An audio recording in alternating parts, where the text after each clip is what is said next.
Polmako Tobenga Kamere. Ouazali deuxième vice-président au Tobengi ya FCC. Lobby secrétaire permanent. Deuxième vice-secrétaire permanent à PPRD. Yaya lobby à Salaki déclaration par rapport à Yannin. Azo Lobete Félix Antoine Chilombo Kisekedi. Azo Luka Oyo Tobenga ka alingi ko glisser na ndenge moko ya politiquement. Biso tokote le meleango tokosala ba sitting. Parce que pour na likambo yo bayoki sur le terrain. Oyo ba lobby ete biso nyonso. Il fallait que na recensement général. Yaya nazo bisayo. Boyebi banda époque ya Mobutu. Si les lots congolais tirent kozwa carte d'identité. Vrai ou faux? Vrai. Mais les lots balobi étaient tous les Congolais. Il fallait tout ça la recensement général. Mais bande komusu balingi batele melayango. UDPS viva. Viva. Yako telem. Combattant d'élite. Na koyebi sayo na actualité politique. Où ezali ko bafoué sur le terrain. Félix Antoine Chilombo Kisekedi azali ko emboîter les pas comme Jésus-Christ de Nazareth. Tozolo bango pambate. Awa nazo ebisayo guerre na est etikali o tobenga bato à l'étage. Mais lobby elingaki ko zala sombela bisakala. Précisément o tozo benga na Beni. Yaya ezalaki na o tobenga ka bande ko musu ba changer système. Ya ko sala guerre na est. Ba kono zo système o tobengi ya ba bombe. Oh, tobenga ba terroriste en personne. Bazui baké le plus baké na pharmacie. Kozo bombe ko le déposer. Na hôpital baké ko déposer. Yaya nazo bisayo. Oyo tobenga ka soi-disant peuple congolais mikolo na ese mobimba. Akomili sur likolo ya nini? Yango tokoye bisayo même na ville à Kinshasa.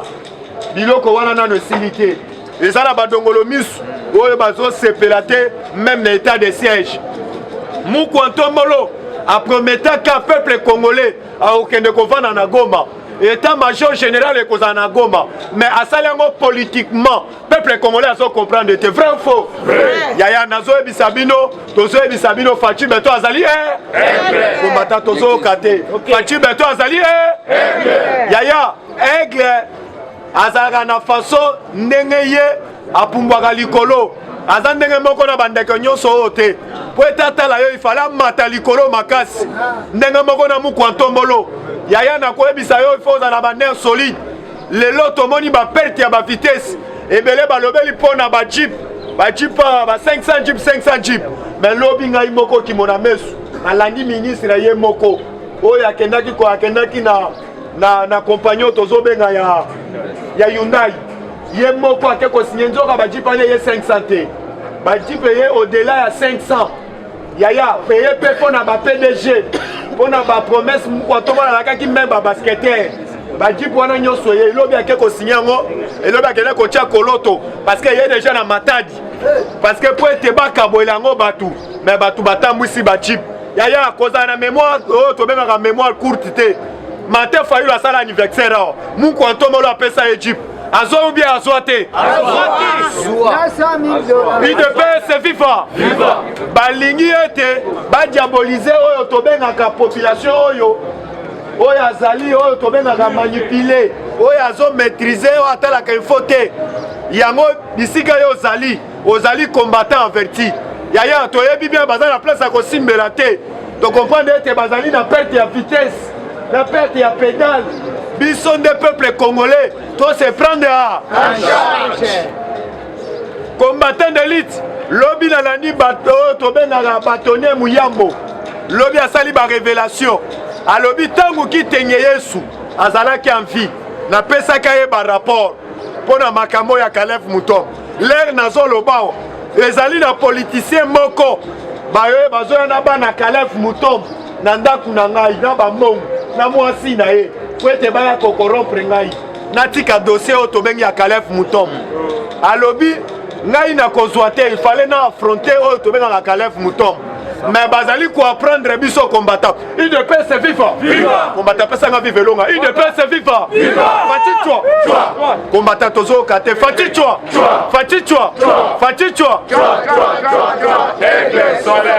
yaya nalandi ngamoko Bantonye Muyambo abeti sete azosenga alobi ete aseki Caleb Moutombe aza fantôme te, il fallait bimasa manaye parce que ba maître avocat ya Caleb Moutombe bakomi kolinga basakana na justice bafundi Caleb Moutombe bango pe bake kofunda bato bafundi pe Caleb biloko wana biso toboyi yango parce que Facha lobaki clairement na époque na ye ben touchable bazali te yango biso tokopesa mise en garde na mutu oyo akolinga ye te a étouffé justice bisika bazali bake bana bisalela okoyoka eloko yaya tozobeta sete mpona ministre ya transport oyo tobengi Cherubin Okengi tozobeta sete mpona likambo ya transport tozopesa comme exemple na hôtel de ville bazomatisa prix ya transport na pokwa oyo tobengi ndeko na biso Gentili Ngobila azali wana azoyoka du jour au jour na prix oyo bazobelela transport 1500 1000 francs 2000 francs ye azali wana azoyoka na biro na ye tozotuna bino bacombattant chaque jour l'air babelelaka même Kitambo magasin na hôtel de ville Ngobila ayokaka te yaya ngai moko tozalaki na Mbanza Kilembe tozokende limete yaya namoni oyo tobengaka bato oyo tobengi ya ndeko na biso tobengi mbokoso bazali bapesi bango tobengi ba machine moko chaque mutuka soki batali plaque bazozwa 1000 francs ngai namoni ete même ndeko na biso mbokoso ayebi bien makambo ya transport ndenge mataka 1000 francs bango mpe bazwaka mbongo ya likolo lokola mbongo na bango alikelemba frère ou faux epa na biso tolobaki ete soki omoni ndokisala nini yango tokosenga na papa Samba Loko ndenge ozotindika baministre na yo de temps à temps ozotindika bango batravaille na esprit ya mukishi baministre mosusu balingi ete bafaire échouer oyo tobengi action na yo mais tozo rappeler tout le monde UDPS viva UDPS viva oyo azali na nsima yebi aza na tshombo na ye atia yango na vibration parce que yeba déjà toza déjà devant bacaméra UDPS viva combattant d'élite tozo rappeler oyo tobengi na tous les ministres na Mukwanto Molo alobaki chaque année babanda kosala audit général mpona baministre nyonso mais tokosenga ministre ya transport azali koéchouer sur le terrain vrai faux UDPS viva combattant d'élite na kobeta sete mpona bienvenu papa na biso bienvenu oyo tobengaka colonel ya cham lek tozolobao pulu nezongi na kingaksani na ndenge kosakana te précisément Ngapani, Njoko, Petro Congo, même Nairobi, même na Masina nyonso mobimba, même route m'appelle, oh tobengi précisément, oh tobengi Chang, oh tobenga ka Chine populaire. Lobi ngai na yaki na biro na yo, nazo sepelate na comportement ya ba policier na yo. Papa bienvenu, tolingi bende ba policier na yo matori. Biso toye po ete to déposer plainte. Toye pembeni ya biro na yo ba policier bazosenga rétro commission avant kota il faut tikela bango tobengaka mbongo ya debiere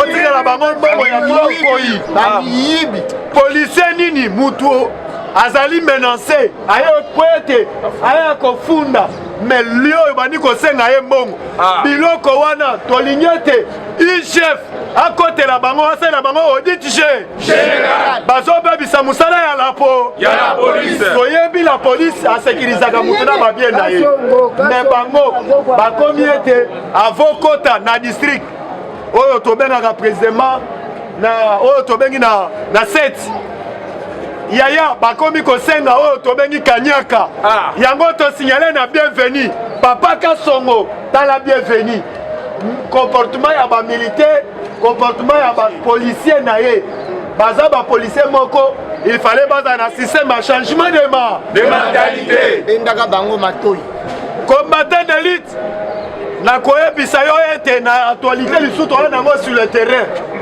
yawa tozolobete Mukwanto Molo Cassandre Aigle azali oyo tobengaka papa ya kimia azokende malembe lelo tomoni ba débat même na télévision banda ba utu konome oyo tobengi mwana mwasi la Banque centrale du Congo.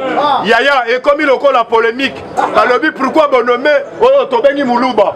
Yaya tozongi na archive ya kala banda Banque centrale et banda ba oyo Muluba tikala ko travailler ata muke eyebani yaya toyebi bien ba oyo ba travailler wana toyebi kaka bazali bakata c'est la toute la première fois. Yaya, wana ezalaki problème te. Lelo bazui oyo tobengi lelo soki bachaka Lionel Tchani. Oyo abandonne le cas de temps en temps la télévision. Ba onyo so baloba kete Lionel Tchani lelo aye awa. Biloba lo baye lo ba na télévision kala minute bazoli ngaba chaye na bande. Yaya lelo ba chaye te. To sengi na bino pe ba politicien. Ba oyo baloba ki biloba lo ba na télévision.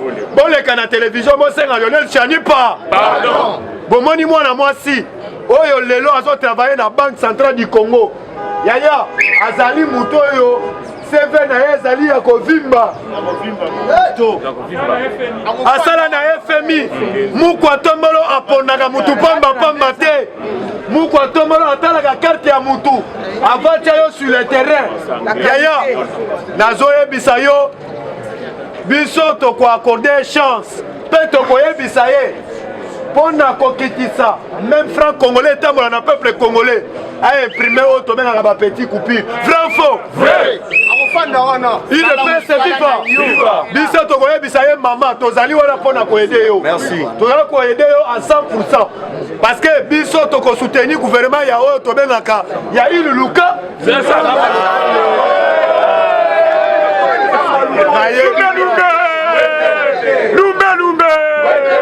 oye koya merci combattant eli na sepeli makasi combattant eli silikolo ya nini ya lisu molimo ile lukamba na maye oye fatigué ezali gouvernement ya samba loko parce que nazolela chaque jour na bato ile lukamba bazo senga des comptes final yaya ezosala ngai pasi parce que toyebi bien ata 100 francs biso tolobi bakozwa ngo ata muke merci lobi bao balandaki top Congo bolandaki papa oyo tobengi Gilles alinge yaya nazoloba yaya bomonaki filmu akekele alobi ete justice ya mboka boyede par rapport à nini aza na badossier bela deposaki deja na justice etikali bino bandeko na biso tobengi bamagistrat boyede papa Gilles alinge te fimbo akekele yaya tozalaki na IGF babandaki koetufe yango na yo mona baprésident bauti koleka baprésident oyo baleka na mboka oyo baetufaka oyo tobengi IGF nazoyebisa bino IGF azali oyo tobengaka gardien oyo tobengaka ya trésor public yango biso peuple congolais toali na droit ya kosoutenir à 100%.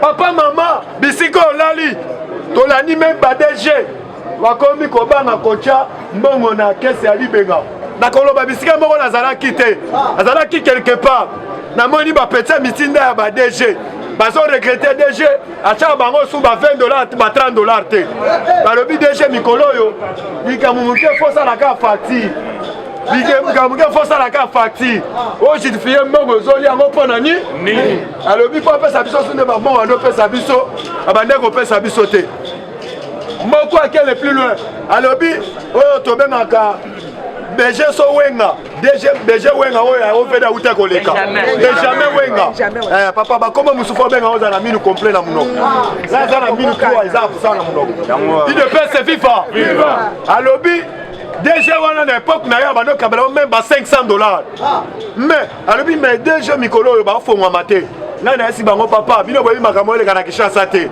mikolo yo bazobanga oyo tobengaka fingu ya keke yaya toali na droit ya kosambela mpo na mwana mobali wana azali mwana mobali lelo na kese ya libenga bato bakomi kobanga kotushe yango Fachi Beto aprometaka biso mukwatombolo mwa maji alobaki ete na époque na ngai na kodécourager même bapoliticien wete basala politique te soki bazalaki banosala bacomex baye na politique il fallait bazala décourager alobi na kodécourager bamususu oyo bazala même bamandataire na baentreprise ya l'État lelo nazoyebisa yo bokomona yango ekosalema mosusu bakobenga ye azala mandataire akoloba nazobanga oyo tobengaka justice ekokanga ngai boye te komata il fallait kobanga oyo tobengaka moko ya libenga ya l'État combattant d'élite toali na droit ya kosoutenir président Gilles Kaloubi tokosenga bino combattant président Gilles Kaloubi bisika azali en tout moment ntango ozolala tika ye na loboko ya Nzambe akei bisika oyo tobengi ya banzoko bato oyo balukaka bato butu na moi en tout moment na prière na yo tika ye na loboko ya Nzambe boye te komata wana ekolakisa biso ensemble tozali na boli papa oyo tobengi chuma mulonda merci azokota totikele terrain bobetele quand même maboko encourage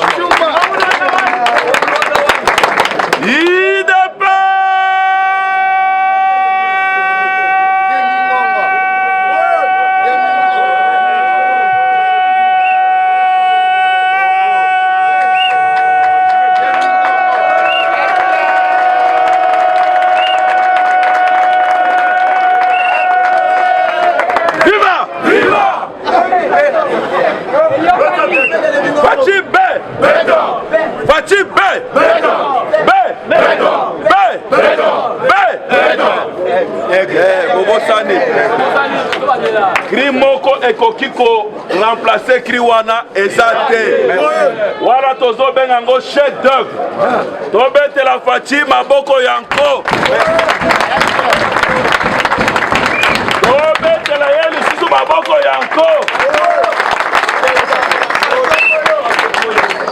tolobi boye parce que boyambi biso na esengo na tongo lelo topesi bino merci topesi coordonnateur en charge de stratégie le patron, le boss il y a parlement sans formol nous avons cité Jules Kaloubi tobetele maboko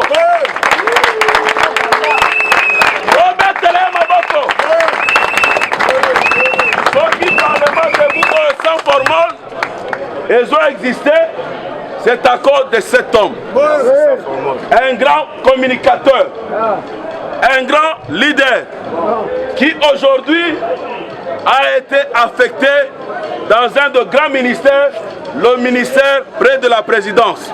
Oui. Ceci étant donné, parce que l'un de nôtres a été affecté par la hiérarchie du parti, ce matin, nous saluons le président AI. Jean-Marc Kabunda Kabound, ce matin, nous saluons cet homme, l'infatigable homme du terrain, un parlementaire debout, qui a honoré aussi les parlementaires debout. Nous avons cité Augustin Kabouya, Chilumbu,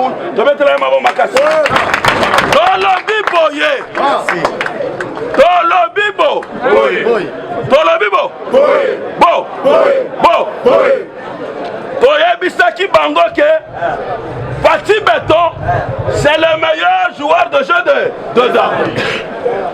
Tango Wazo Benga Moutou, meilleur joueur de dames. C'est-à-dire quoi? La politique même, c'est le vrai jeu de dames. Les alliés jeu d'échecs, les alliés jeu de dames. Voilà. Même le fait maréchal Mobutu, Azalaki Koleki Satan a une bête à dames. Parce que le Félix, Atikalaki, a lobby Balienga Boy. Ngai pe na beti boy atie kuna tango yo lié moko mi balé yazobi que faudra-t-il faire à poser le yao yo lié deux ye tango ye ko beta sandam to betre mabo tolobi boye mwana nkoya zanko goi facha zanko goi tobengi facha za aigle azali ndeke oyo soki azali kolo azotala bampukuna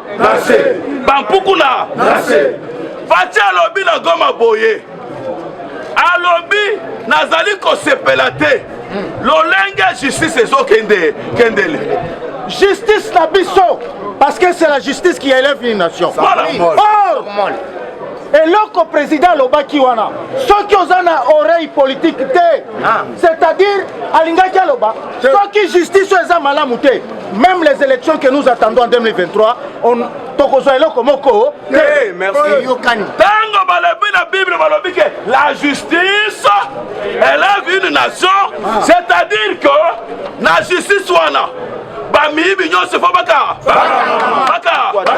c'est-à-dire que lorsqu'on dit que la justice élève une nation, il faudrait assez que l'appareil judiciaire ait des personnes qui craignent Dieu, des personnes qui... alobi soki yo juge omoni mutu aye soi-disant conseiller na ngai ke ngai natindi ye boka ngai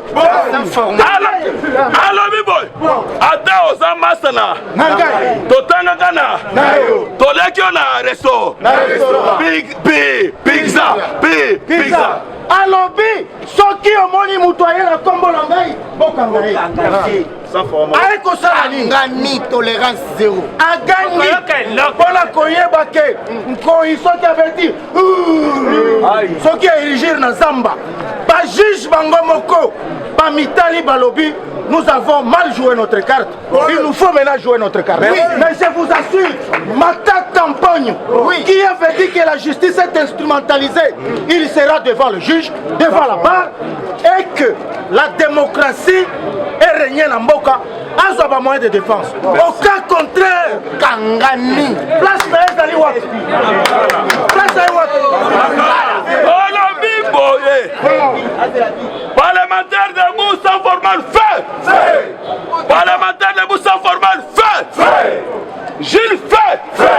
Kaloubi fait. Fatih fait. Idabes fait. Tolobi Boye. Matata Bilier Biko. Biko. Président Aouti. Wana parenthèse au Fongol. Aouti qu'on promulgué la loi sur la CENI. Merci. C'est-à-dire ceci, que nous, l'UDPS, que le fils de Tiens Tshisekedi, Otto Bengaka, Fatih Béton Aigle, Moukanto,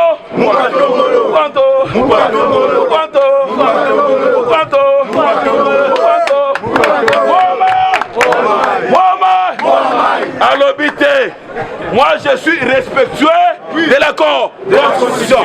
A promulguer la loi CENI. Entre-temps, le Premier ministre, Sam Lukonde Kenge. Sam Lukonde Alobi, je donne feu vert pour qu'il y ait recensement. Yakoyeba qui est congolais, qui ne l'est pas.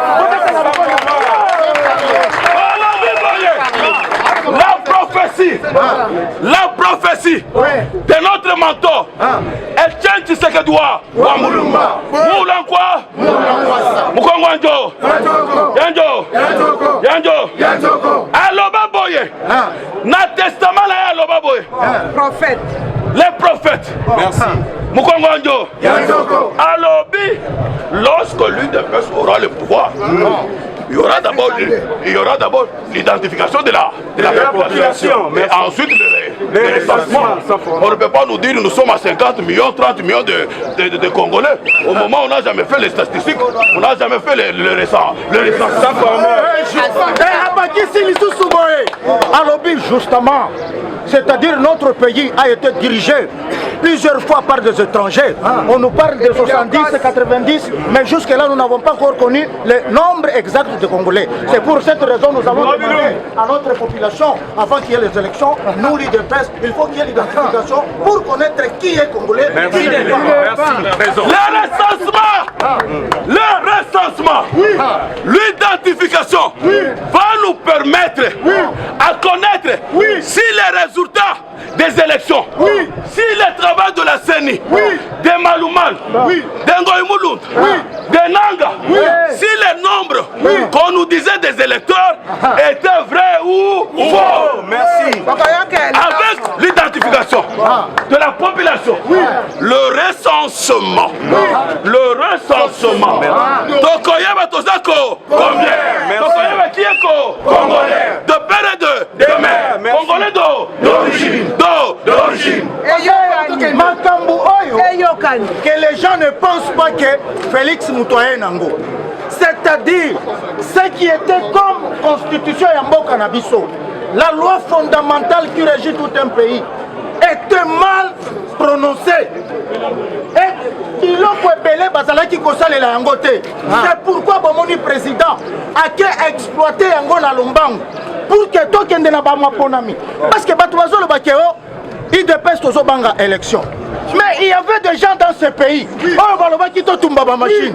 Il y avait des gens dans ce pays. Baloba qui machine, on est à l'Okuta. Mais aujourd'hui, l'IDPS au pouvoir, Félix Alobi, avec ou sans machine, il y aura les élections. Merci.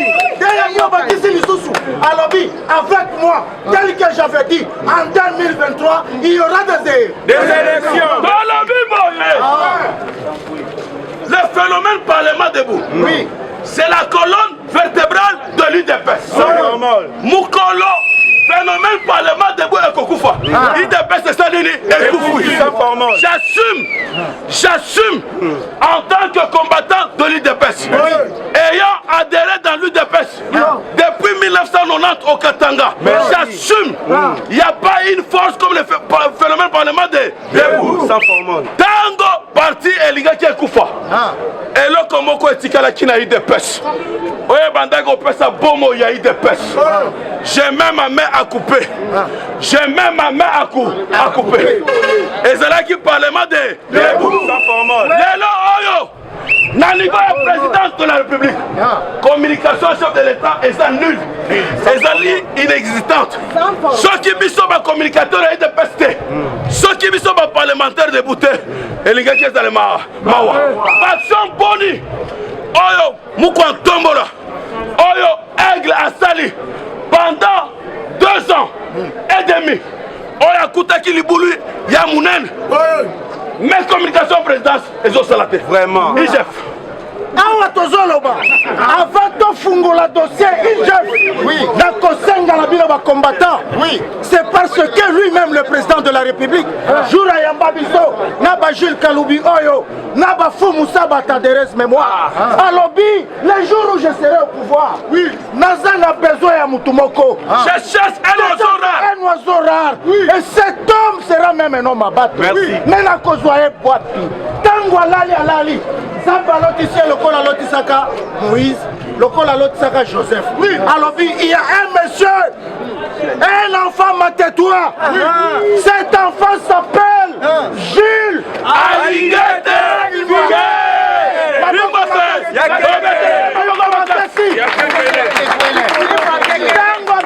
Jules Alingete. Jules Alobi Boye.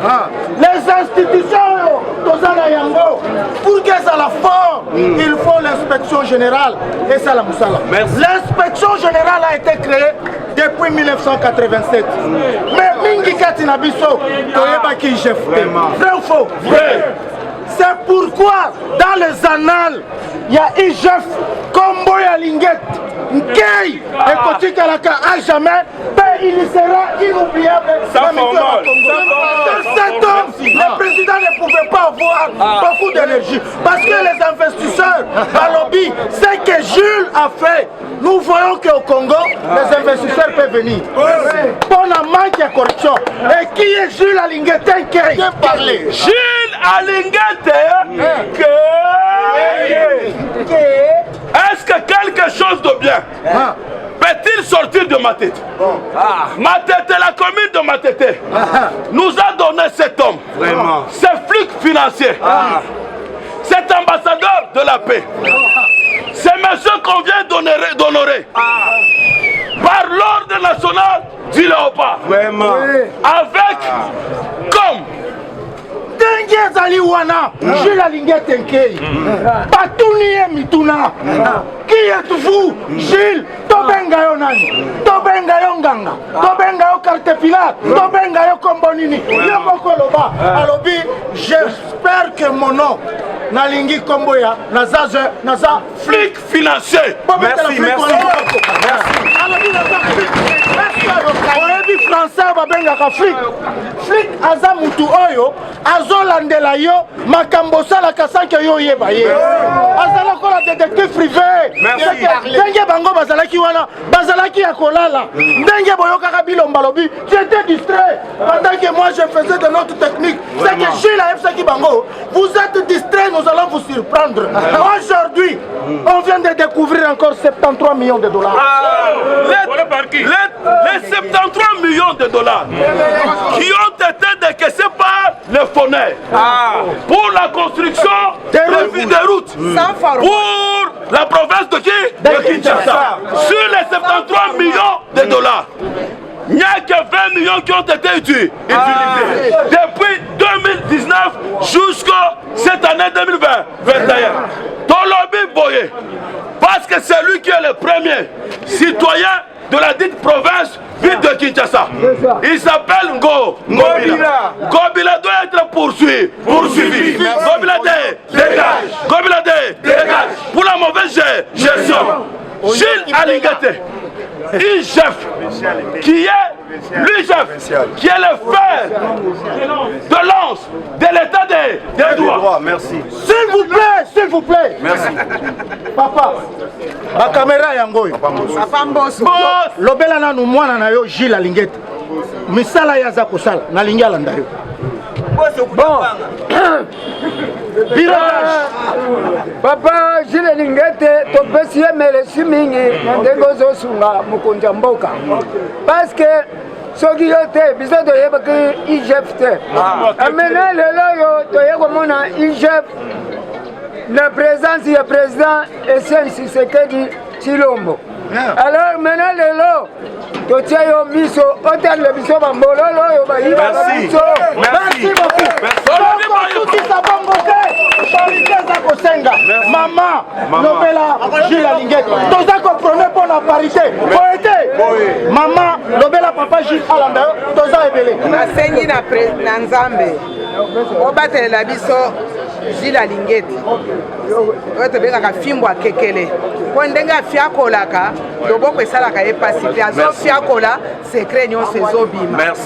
Bangwalima nyonso wana babimi bamiyibi babimi bakoyoka eloko na fimbo akekele babilokosi basunga faci beton mopepe ya sika. Tolobi boye mpona toshite.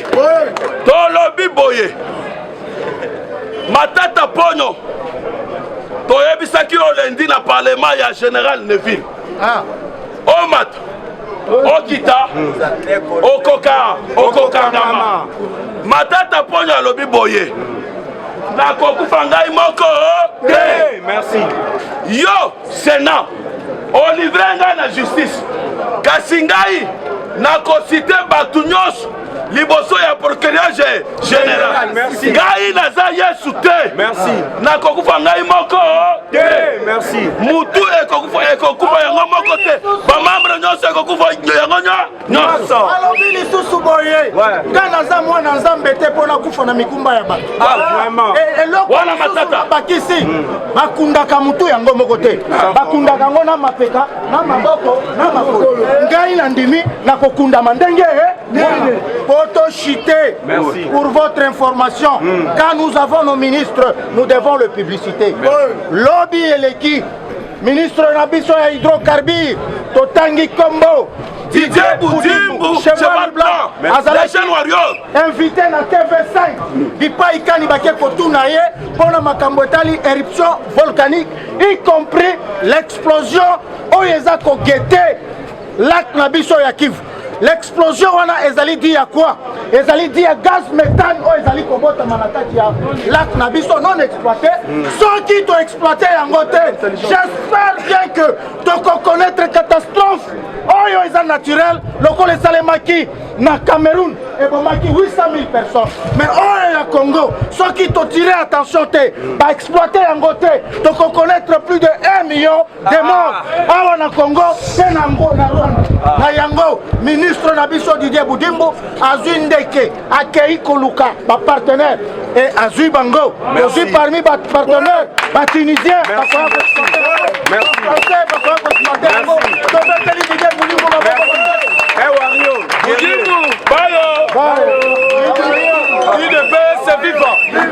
IDPS vivant.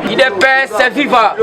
IDPS viva. Viva, viva, viva. Si c'est quel super héros national, Félix, président de la République, le peuple d'abord. Bonjour. On continue à quatre actualité politique, na divers. Merci. Alors, Zalaka déjà dans Senghor.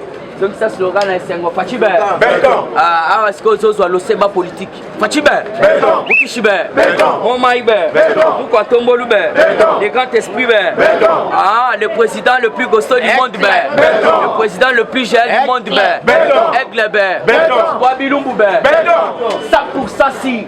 Congolais, des pères et des mères, des lions de la tribu de la République démocratique du Congo, le président de l'Union sacrée, le président de l'Union africaine,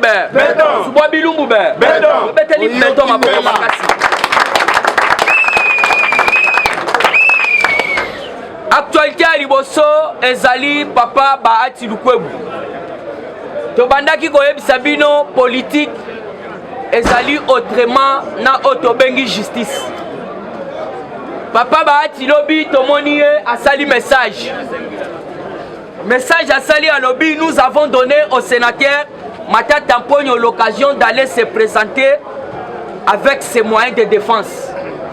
Wana Bahati Lukwebu. Vous devez comprendre après avoir Kobomba Miyibi et Simbite. A lâché Siko à Bimi Libanda, à Lobi, Topesi na Otobengi Mata ta chance. Akende na justice. Na ba moyen na yenyo surtout ya défense mais okoyoka ah batata lobby nasana na ba moyen te nasa prêté merci puisqu'on nasana ba preuve te fatibe ba ebisa kabino tikanga arrogance na justice etambola kate ba collaboraka na justice yo zalaki libanda ya Sénégal au lobby. Je suis venu affronter la justice de mon pays qui est instrumentalisée et politisée. Siko lelo au lobby ozana ba prefte bokoyoka donc Bahati Lobi à lobby na sali moyen surtout na batela mutu wana vraiment bino moko bomoni retour Bahati Lobi à lobby yango à lobby batindaki papier à liboso mais nga na salela ki selon règle donc règlement intérieur na pesi chaque sénateur nyon surtout moyen s'expliquer alors ko pesa nanga sénateur nyon surtout moyen s'expliquer bino moko bomoni retourne yaki alors cette fois-ci na lingaki na bomba te dena bimisaki ye et puis to pesier chance te mbala moko apesier donc a couvrir ye na drao déjà ya prison ezana solo la prison IDPS viva puisque déjà ko livrer Mata Tampogno c'est-à-dire autoriser déjà arrestation ya Mata Tampogno ye moko lobi mbala liboso ezalaki pona makambo etali bukangaloso mais na moni bayelinga papier mibale osa bukangaloso te etali makambo ya réalisation donc moyen na bombe zate toujours la carte actualité politique ram nasalaki côté ya Otobengi Ista na Ista nous devons donc il faut toyeb sabino connexion kuna économique gratuite alors vous devez comprendre ba salaki ango ezalaki mukolo lobby alors connexion gratuite a été installée à l'Ista. Son DG demande aux étudiants de ne pas faire de bavures na réseau. A bavure eza nini mwana ko mona sikoyo Otobengi connexion gratuite abandi ozone ba film ya ba prono abandi ozodi n'importe quoi au lieu ba auto puisque bacha seleli bango il faut bazwa ka ba Otobengi banini ba syllabus ba recherche donc okozwango gratuitement dans un clin d'œil donc 30 secondes aux mukanda mobimba alors DG ya Otobengi Ista asengaki ba étudiants, à la calme, à la n'importe quoi. Toujours la carte actualité politique, confusion totale. Boyoki papa kasongo mwemba IDPS vivra. Puisque il faut boyer bakande batubasa ko comprendre français à Félix c'était. Mou kwantombola loba kite que caméra za innocent. Mou kwantombola loba kite que caméra za innocent loba ki angote. Tibo moni lobby papa kasongo mwema akeko éclaircir union donc opinion nationale tant qu'internationale puisque débé salaki déjà même au sein ya INC ote Félix lobby bomoni caméra ça innocent caméra nte facha lobby bongote français ya muko ntombole zalaka très très difficile na mato ya peuple congolais yokaka na retard nde yango lobby tomoni papa kasongo mwema préciser alobi le président de la République n'a pas dit que Vital Kamerhe est innocent ou n'est pas coupable. Merci. Selon plusieurs débats bolandi badebe ebele na batelevizio o bomoni Fachi ye moko ye moni alobi aza innocent o bo ceci cela aza coupable te Fachi Beton alobi eloko nga nazwaki ya motuya efa mukwa tombolo Fachi alobaki boye l'erreur que moi j'ai commis c'est de ne pas aller demander à la justice pour Vital Kamerhe. Mais nako sala yango te puisque justice eza indépendant. Natikaki yango sala musala na yango. Eza te koloba te que Kamerhe eza innocent. Innocent ni na ko se retrouver place wana. Et puis pour votre information, vous quand tombolo l'air à l'obé à ebsaki ba otobengi ba magistrat, ba juge, boko kanga batu, mais mbongo eko zonga te. De yango no monaki kanda. Et puis 3 juges suspendus. Bakokota na conseil d'état à cause de Kimoyibi na lokoso na trahison. Mukwa toto betela mukwa tombolo maboko papa. Conseil d'état est suspendu à 3 juges. Balobi boko ya ko fanda wati. Merci. Boko ya ko fanda wati bino bozali batoyo babilongi mibale babifas. Boza ba chaku. Bozo kende kolia mbongo oye ko siéger na ngawa fatia lobi batoyo boko ya ba komona bango. Toujours dans cette actualité, la femme et les enfants de Kalev Moutom ont été allés à tenter de corrompre Jean-Claude Mouyamba. Mouyamba yemo ko lobi yango. Mouyamba lobi bana ya Kalev na mama na bango batantaka ngai ba moyen nyonso po ba corrompre nga na tika dossier wana. Kalev bakokanga ye. Fatia yebisa kibiso au cours de mon mandat, il n'y aura plus les intouchables. Il y a ceux qui ont fait salité à Zandoki. Moutousora a fait salité à Zandoki. Justice est indépendante. Justice est et puis vous devez comprendre Awa.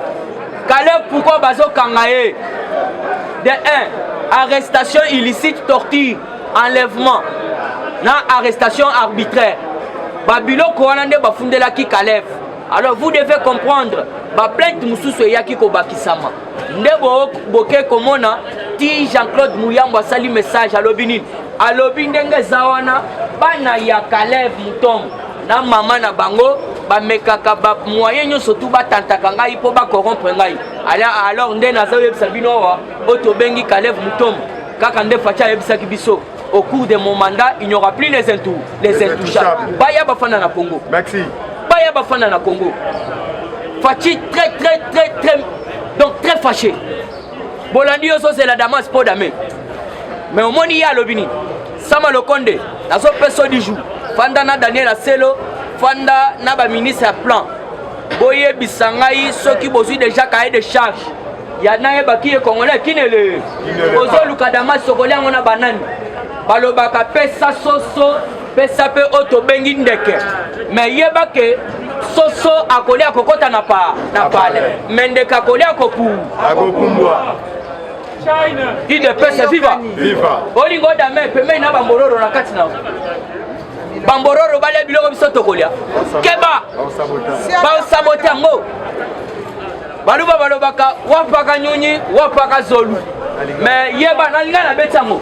Donc pesa soso pesa ndeke soso akolia akota na palais ndeke akolia akopu ndeke luka ndeke akopumbwa yango na muko tomola lobi pesa ngana nombre ya ba congolais Daniel Aselo yemoko azangi moya ko sala déclaration bon monde atelema ki on a déclaration sali alors mais je n'arrive pas à comprendre ba pesi biso ka 10 jours poto meka ko pesa sama lokonde cahier de charge. Cahier de charge, c'est-à-dire quoi? Ndeba opesa cahier de charge. Ndeba koyeba ete awande il faut to le kasiko na recensement. Likambo recensement bomo nango ba jeté.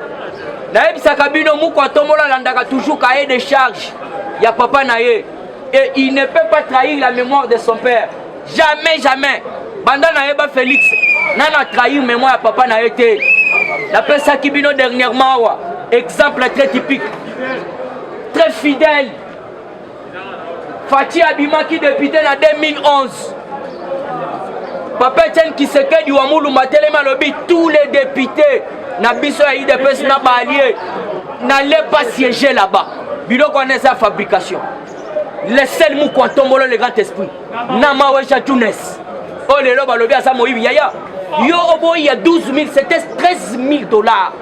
fois 6 mois et fois autant d'années pour oya koyiba ni na kati ya province lelo bolo ba facha zo yiba bolinga boye ba salaire na ye mais yeba que facha boya $13 000 fois 6 mois oy voilà fois 6 ans une année à 300 à 12 mois alors il faut soit 12 fois 6 parce que mongo wana facha boy oyo tata mwasi na ye propre yaya fachi très fidèle à côté ayi papa na été tata mwasi propre ya muko tombolo akenda ko siéger madidi oyo bomoni madidi oh ma base ma exigé d'aller siéger de mutu bino boko landa boko yoka dernièrement omoni dossier boyoki alzolinga bimisa batu libanda kwa sala auto bengi ba retirer loi mais c'est simple Martin Fayoulou nanu ba nommé papa Christophe Lutundula te mais camarade ya Martin Fayoulou eza papa Lutundula ko banda ko sala ba loi et puis papa Lutundula eza kaka lelo ta bandi makambo ko changer ba loi na 2000 je ne sais pas si je ne m'abuse pas 2011 ezala ki yepe abimisaki maele wana ya élection à deux tours eza kaka papa Lutundula pona ba combattre papa Etienne Kisekedi ko soga leki na premier tour ba ko luka moyen ba sangana ba battre na deuxième tour siko cette fois-ci loi e baluki ya et commis ya premier tour alors to rebe sa bango biso to alaki makasi to changer ki yango bango pe bakota na balabala ba changer yango de place politique ezali makambu bolanda te ya tribalisme na lobi bande komsusu wa baleli oh mama wana ba nommé ye na banque centrale et Fatiaza tribal Fati te quand on a nommé monsieur Freddy Matungulu à la base là ce n'était pas du tribalisme tribalisme ezalaki bat banque wana ya développement africain voilà banque africaine de développement les basu Freddy Matungulu qui touche $50 000 par mois et puis tilelo alobaka soute nie wana ezalaki tribalisme te Fati n'est pas tribal mais lelo basu mama na biso Mulangu Kabedi ba pesi BCC bomoni nde babandolo ba mais to tuna bango bino boye biso Fati akata libala ya bango na FCC na nini siko Martin Fayoulou na kinga kata ke ko sala ni toujours na kata actualité politique Ituri 5 bassins bastions merci soki bastions 5 bastions. Cela veut dire quoi donc ba fief pena ya ba rebelle donc ba bilo donc place batie Babylone na bango ya guerre alors qu'est-ce qui s'est passé l'air bayoka ki bataka ki kuna ba msusu ba kosi bino te facha za ki kuna avant ya ba tante yede rien yoke tante mu kwa tombolo l'air bayoki yango puisque ça le rôle ndenge nini papa photo tokumisa na Fati be bukishi be pourquoi tombolu be le grand esprit be moi mai be kwa bilumbu be yoke loko mutwana sali akuti loko na neti barumbu occupé pendant 13 ans et pas ba rebelle pendant 13 ans ba rebelle baza kozwaka minéré bafandi wana 13 ans lelo grâce na muko tombolo ba rebelle bakomobima scolaire bazobima bake bakutana bandeko na biso selemba nde babando sala ba auto bengi ba sabotage bazokobima donc ba attaquer koto ba longwe bazokini siko lobby esa mkola lobby ba combat aérien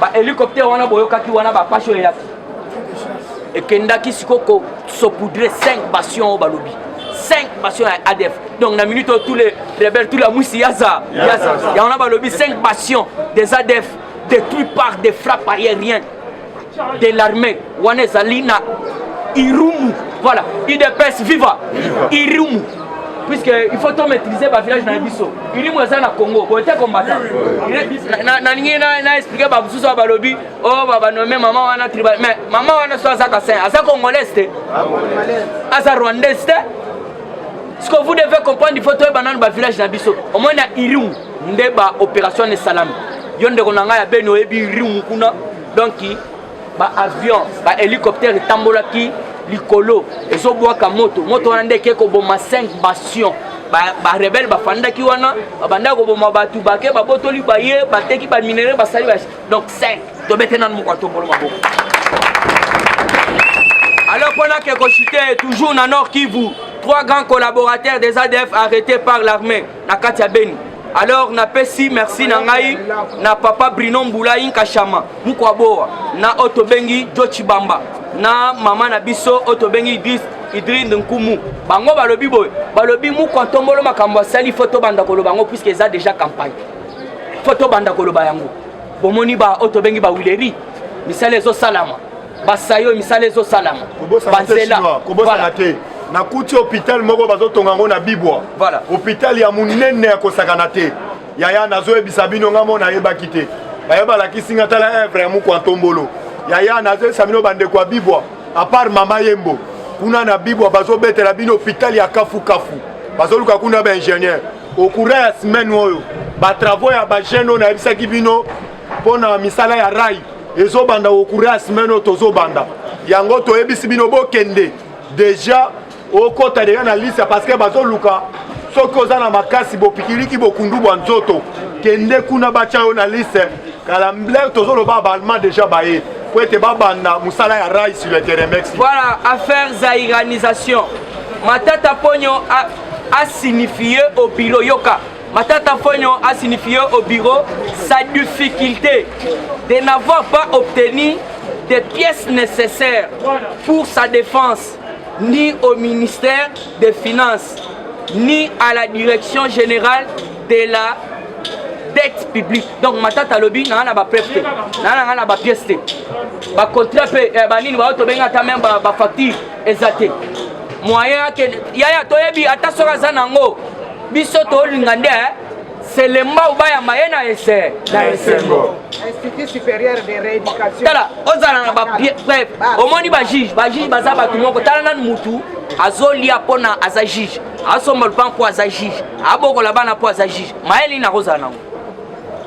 Donc profession na ene yangwana o mona procès soyo za la télévision koyoka bakobana tout moi ba mituna mo bazala mituna donc des questions d'attrapage malgré osana ba papier oui osana ba papier mais oso reconnaître mais c'est tel na couloir moko jour tel oyo ba question ndengwana donc s'échapper non ndeng toujours la carte actualité Conseil d'État les 3 juges interdits d'exercer leurs fonctions saisissent le Conseil supérieur de la magistrature. Voilà. Donc, bengani bango, traître, pendant le mot qu'il faut. Traître. Moutoua liboso momona un juge à liboso sali Kaungu Zamba, ayokanan Kaungu Zamba. Asa étranger te. On est étranger yaya. Mususi wana Joseph Simba Konde na otobengi Minga Modeste yaya yoka bakombo Minga Modeste Joseph Simba Konde Kahungu Zamba yaya asa koyebisa même au sein des magistrature toza infiltré kwa tongola lobaki yango tala au sein de l'armée au sein de notre classe politique bolandaki papa Mbosso Kudiankwanga abimisaki moko ya député ya INC Kuna na ADF Morod à ça qu'on soutenir. Alors vous devez comprendre, nous sommes infiltrés. Alors bateau ba juge ba bengani bango ba ko fandate na conseil d'état. Siko bango ba keipe ko saisir conseil de magistrature. Alors conseil de magistrature et bisi bango a tozali kaka na magistrat suprême moko. Comme na Fati Beton Mukishi les grands. Alors pour que ko chité la loi otobengi jour J-9 pour déposer un cahier de charges concernant l'identification et le recensement de la population. Bapesaki bango 10, lelo etikali 9. Pourquoi biso tolinga ba recenser biso puisque tolembi ba carte d'électeur yaya. Tolembi ba carte d'électeur. Nulle part au monde entier quand on a carte d'électeur ba tout nos pièces d'identité bimisa carte d'électeur. Sony carte d'électeur ezana tina te monde to sala élection. Voilà musana moi siluana. Mais Fatia songer ya kopesa congolais carte biométrique carte d'identité biométrique oyo kokene nango pe na bango zimbo yaya tobetela na mukishi maboko makasi. Alors qu'on a que kochité transport toza koyebisa papa Cheribe okende atala dans le secteur ya transport puisque ba électeur ya mukontombolo baza kolela transport. Comment ça fait-il que transport est commis par 1000 francs, par 2000 francs, par 1500. Donc, c'est-à-dire, côté transport, on a vu ça qui est en grève. Baza 6 mois impayés. Il y a un moni transport d'Ambou et Bimaté. Alors, vous devez comprendre, ministre Nabiso Cheriben Okende, il faut attendre la biso likambo ya transport puisque ba électeur ya mukontombolo baza kolela transport makasi. Alors yango na tobeti Eshima, votre magazine qui bat au rythme de l'actualité. Retrouvez la nouvelle édition. Exclusivité, Barnabé Mwakadi, les recordmen des chiffres. Jamais la forte mobilisation des recettes et les performances de la Direction Générale des Impôts n'ont défrayé la chronique comme c'est le cas maintenant. Des exploits jamais réalisés sont atteints depuis la nomination du nouveau directeur général Barnabé Mwakadi Mwamba. Classé meilleur élève par l'inspection générale des finances en mobilisant 1100 milliards de francs congolais pour le mois d'avril, le directeur général Barnabé Mwakadi a sorti les grands jeux en mettant en pratique ses 27 ans de carrière au sein de la DGI. Il connaît les secrets des chiffres. En un an, plusieurs avancées sont réalisées. La traçabilité de recettes grâce à la numérisation et la digitalisation de la procédure des déclarations et paiements d'impôts, l'amélioration, les renforcements de capacités humaines et institutionnelles, la lutte contre la fraude fiscale. Le directeur général de la DGI, Barnabé Mwakadi Mwamba, veut répondre au mieux à la vision du chef de l'État Félix Tshisekedi grâce à une gestion orthodoxe. Focus, José Mpanda, blanc comme neige. Interpellé par l'Assemblée nationale, le ministre de la Recherche scientifique et innovation technologique a réussi à démontrer le réel problème de l'observatoire volcanique de Goma, mais également la nécessité pour l'exécutif et l'autorité budgétaire d'accorder à la recherche scientifique la place qu'elle mérite sur le plan budgétaire. Parité de Joseph Kasavubu à Félix Tshisekedi, les premières dames et les rôles prépondérants. Nation, Bukanga Lonzo, quelle suite après les refus de la levée d'immunité du Sénat? Enquête, l'Office congolais des contrôles se perd dans sa mission. Et Shima revient sur l'histoire des leaders africains assassinés, les forces et faiblesses de la RDC dans ses relations internationales. Culture, rituels et coutumes des Bashi.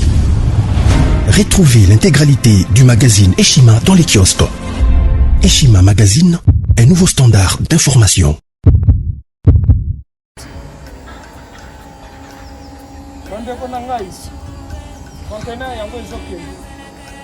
Le 26 mai, les conteneurs. Conteneur chaque mois. Donc, next ekozala le 26 mai. Olingo tinga velo. Mutuka. Lise aussi otangi. Biloko tout pour même cannabis. Benga biso. Comme ça, toya, so même biloko to tinga na kenge.